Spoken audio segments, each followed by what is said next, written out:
Bharatiya Janata party ने एक और हारे हुए नेता को उत्तराखंड में इनाम दिया है। उनकी ताजपोशी की गई है। महेंद्र भट्ट को अब उत्तराखंड में भारतीय जनता पार्टी का प्रदेश अध्यक्ष बनाया गया है। ये नियुक्ति तत्काल प्रभाव से लागू होगी, यानी अभी से महेंद्र भट्ट उत्तराखंड में भारतीय जनता पार्टी के अध्यक्ष हैं और मदन कौशिक उनको अब घर बैठने के लिए कहा गया है, आराम करने के लिए कहा गया है। फिलहाल आगे उनका क्या होगा अभी कहा नहीं जा सकता, लेकिन सियासी तौर पर बीजेपी की ये क्या रणनीति है कि हारे हुए नेताओं को फ्रंट पर लाया जा रहा है और जो जीते हुए नेता है उन्हें धीरे धीरे साइडलाइन किया जा रहा है। इसका क्या मकसद है ये बीजेपी बेहतर बता सकती है, लेकिन सियासी तौर पर एक संदेश देने की जरूर कोशिश है कि जो लोग हारे हुए हैं वो निराश न हो, उनको भी सम्मान पार्टी में मिलता है। लेकिन मदन कौशिक जो उम्मीद कर रहे थे कि चुनाव जीतने के बाद उन्हें सम्मान मिलेगा, वो सम्मान उन्हें नहीं मिला और उन्हें घर बैठा दिया गया है। फिलहाल अब राजनीति आगे भारतीय जनता पार्टी की कैसे होगी, कैसे संगठन और सरकार के बीच तालमेल होगा, ये तमाम चीजें हैं जो धीरे धीरे सामने आएंगी।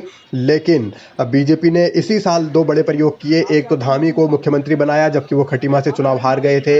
मुख्यमंत्री पद पर रहते हुए ये संवैधानिक मजबूरी होती है कि अगर आप विधानसभा या विधान परिषद के सदस्य नहीं तो आपको चुनाव जीतना होता है। तो चंपावत से उन्होंने उपचुनाव लड़ा और वो जीत गए। अब प्रदेश अध्यक्ष के पद पर ऐसी कोई संवैधानिक मजबूरी नहीं है कि वो विधायक जनता का चुना हुआ प्रतिनिधि होना चाहिए, पार्टी उसे बनाती है।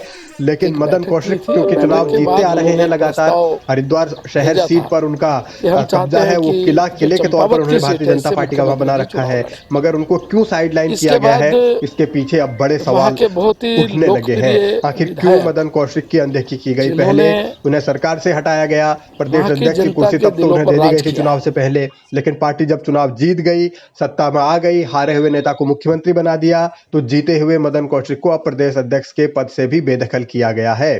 तो ये एक अलग तरीके की सियासी राजनीति उत्तराखंड में भारतीय जनता पार्टी के भीतर कम से कम चल रही है। और मदन कौशिक के सामने सबसे बड़ा सवाल वो कार्यकर्ता उठाएंगे कि आप मुख्यमंत्री से या सरकार से उन्हें सम्मान नहीं दिलवा पाए, क्योंकि किसी भी कार्यकर्ता को मदन कौशिक दायित्व नहीं दिला पाए। जिन लोगों से मदन कौशिक ने काम लिया या काम करवाया, जो पार्टी की सरकार लाने में जिन्होंने अहम रोल निभाया, भूमिका निभाई, उन कार्यकर्ताओं को सम्मान दिलाने में बतौर प्रदेश अध्यक्ष मदन कौशिक नाकाम रहे।